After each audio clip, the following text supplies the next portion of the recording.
AI The Somnium Files is a game that always caught my interest online, mostly because Kotaro Oshikoshi was involved. I absolutely love the story of 999 and his other game, Virtue's Last Reward. I knew nothing about the Somnium Files, but I had high expectations for the game. It ended up being a gripping murder mystery, full of twists and turns along with some really cringy moments. But the whole thing's so good that I just look past the odd stuff. So the game is about Kaname Date, a detective who's trying to find a crazy killer that left his victim on a merry-go-round horse with her left eye gouged out. Since he works for a secret police organization called Abyss, he's no ordinary officer. He has an AI partner called Aiba who stays in his eye socket and talks to his consciousness. Yeah, Date's left eyeball is an incredibly advanced AI.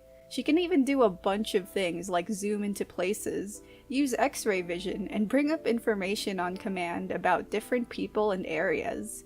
As awesome as Date is as a detective, I'd say that Aiba does a lot of the heavy lifting. Heck, she can even explore people's minds with Date through their somniums, dreamlike worlds that form from a person's subconscious mind. Even after I finished the game, talking about the story still feels a little weird because it's such a quirky murder mystery. The whole game bounces between being serious and funny, which makes the story feel lighter even with all the horrific stuff happening. But sometimes the comic relief can go too far, so certain scenes end up being a little awkward. Like, I could be in a really intense part of the story, and it somehow leads to a scene of Date being distracted by an adult magazine. Pervy humor is fun and all, but it got stale seeing the same thing happen multiple times throughout the game. But still, I like that the story never got too dark and depressing.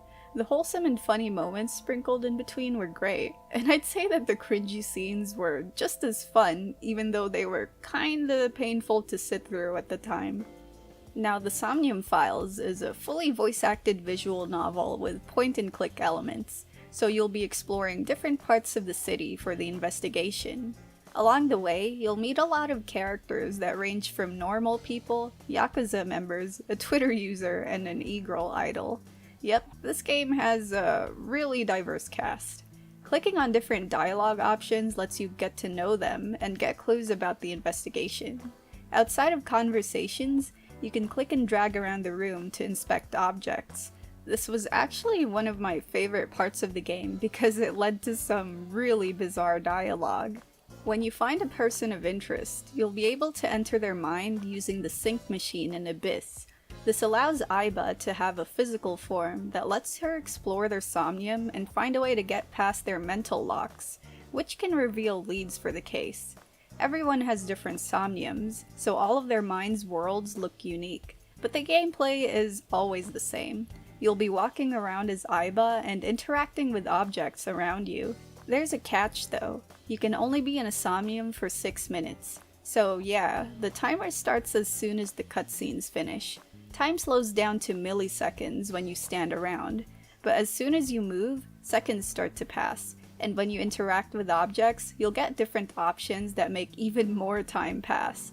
Timies can be acquired so that you can cut down the amount of time to perform an action, but you still need to plan your next move in the area. It doesn't help that somniums are dream worlds, so there's a lot of wacky stuff that goes on. A lot of the puzzles made no sense to me, so there was a lot of trial and error when I played through them. I never knew what to expect, like Aiba can sniff a flower or something, and it somehow progresses the somnium. Meanwhile, opening a door could lead to nothing, and I'd end up wasting time. But still, it was fun seeing how weird the outcomes for every interaction would get. Overall, AI The Somnium Files is an amazing visual novel. It took over 30 hours for me to beat the game on stream, but it can be finished in less time than that. I think the only thing that frustrated me about the game were the somniums. The time limit prevented me from exploring them the way I wanted to. I ended up just wanting to look for the next path forward so that I wouldn't need to restart from checkpoints and go through the same cutscenes. There's a fast forward button, but it still got annoying at times. The story made it absolutely worth it though. It was a massive roller coaster.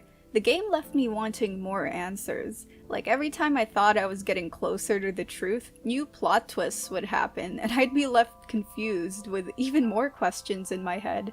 The game has a lot of foreshadowing that only makes sense when you uncover the mysteries behind them. I really enjoyed the pseudoscience of the Somnium Files too. It does it in a way that feels believable and very much in line with the game's sci-fi setting and themes. Oh, and many of the characters were likable and had really good voice acting.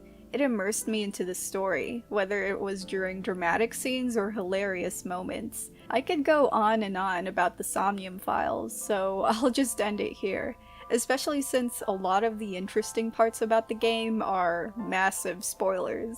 I highly recommend the game if you like visual novels and you want an unforgettable murder mystery that's full of plot twists. The game's out on every platform, and I'll definitely be playing the sequel, Nirvana Initiative, when I can, because I heard it's a pretty good game. Let me know what you thought about the video, and thank you to my patrons at Patreon for supporting my channel. If you're watching this at the time of the video's release, Merry Christmas everyone! I hope the holidays will give you time to relax and have fun. I'll be doing the usual, playing games and eating lots of food. Thanks for watching, and I'll see you in the next video.